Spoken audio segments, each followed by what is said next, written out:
Приветствую вас, дорогие гости и подписчики нашего канала. Для всех любителей криминальных историй наш психологический проект «Про нас» предлагает вашему вниманию криминальные истории с участием нарциссов и психопатов, совершенные против членов своей семьи. Как вовремя распознать этих потенциальных преступников, скрывающихся под маской социально благополучных личностей, чтобы не стать жертвой этих смертельно опасных людей, мы рассказываем на нашем основном канале «Про нас», ссылку на который я дам внизу под этим видео. Сразу хочу сказать, что информация об этих преступлениях взята из открытых источников, и за достоверность изложения деталей преступления мы не несем ответственность. Мы лишь анализируем ту информацию, которая размещена в свободном доступе. Также прошу вас не забыть подписаться на наш канал и поставить лайк авансом, так как это позволяет нам снимать чаще и более качественные видео для вас.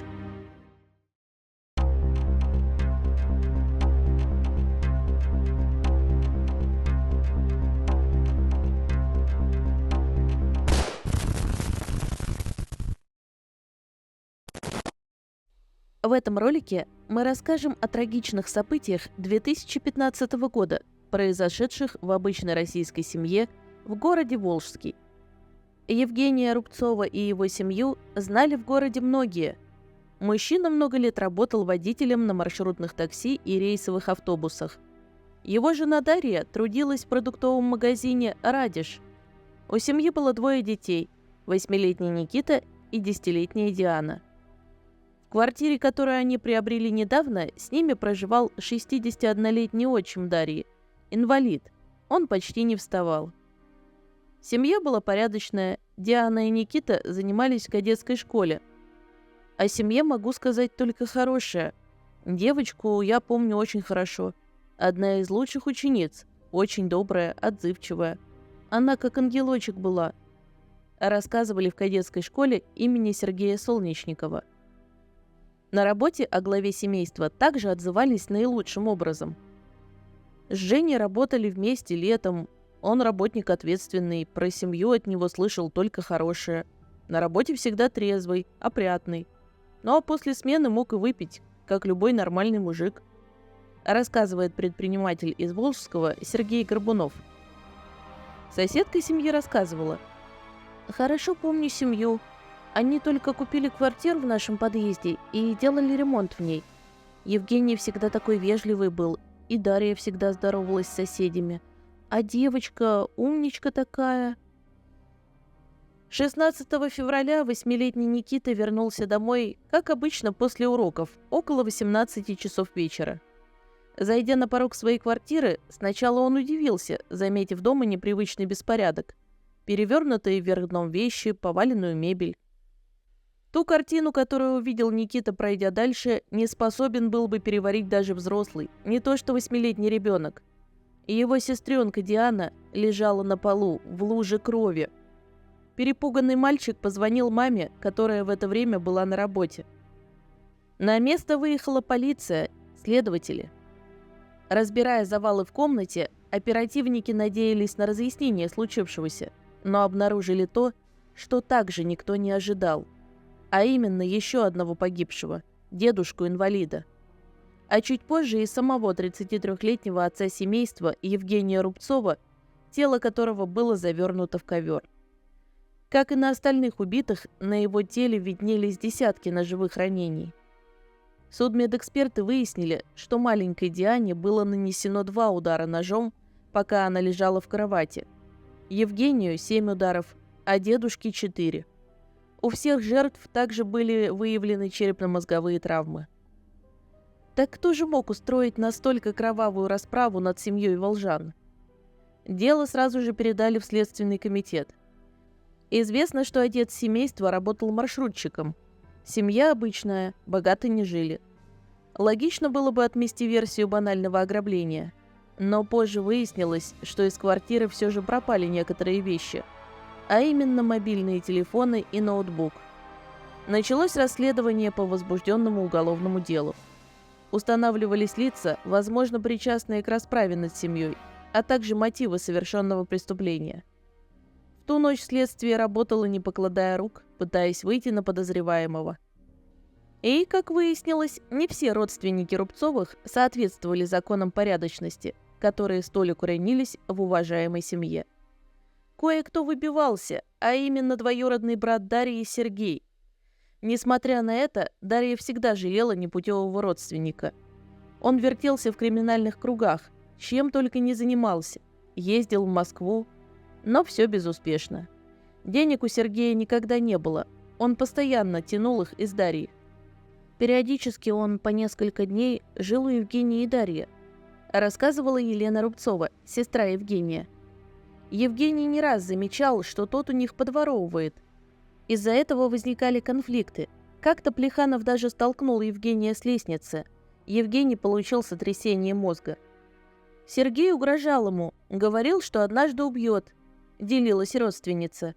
Сергей известный планокур.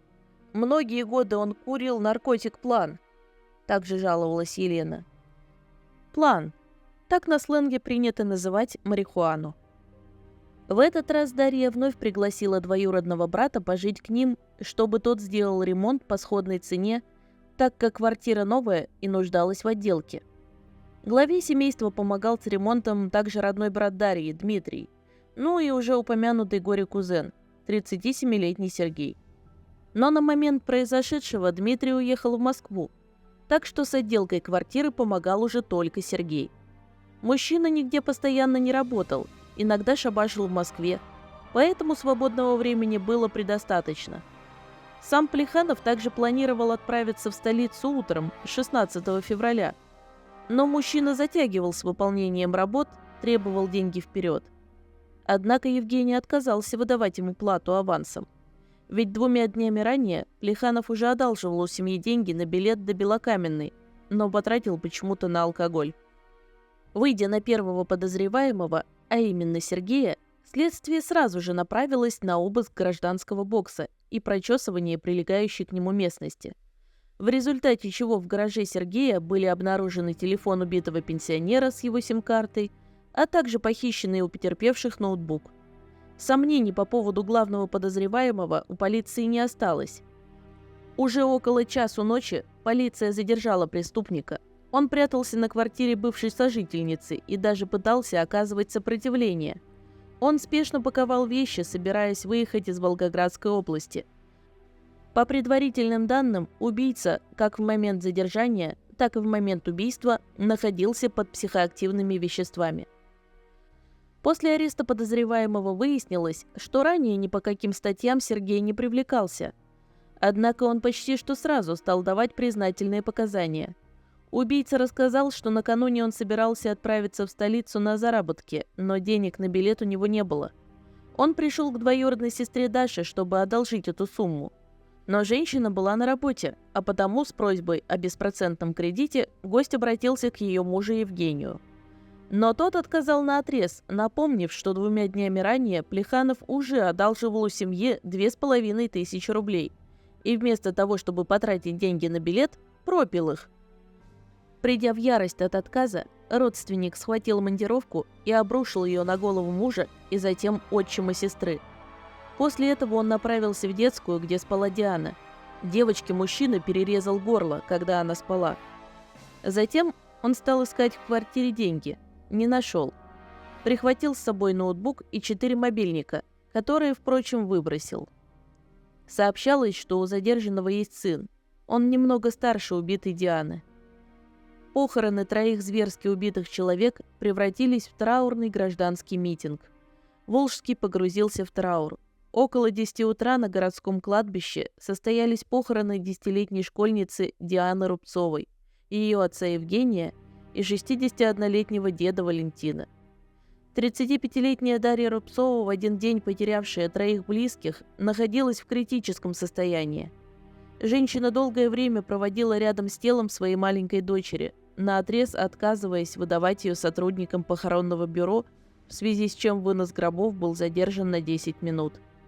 Хоронить Диану, Евгения и Валентина пришли сотни людей – близкие, родные, знакомые Рубцовых и просто неравнодушные волжане, которые восприняли беду Дарьи как свою личную. Всех 3 хоронили в открытых гробах. Только личико маленькой девочки скрывала прозрачная ткань.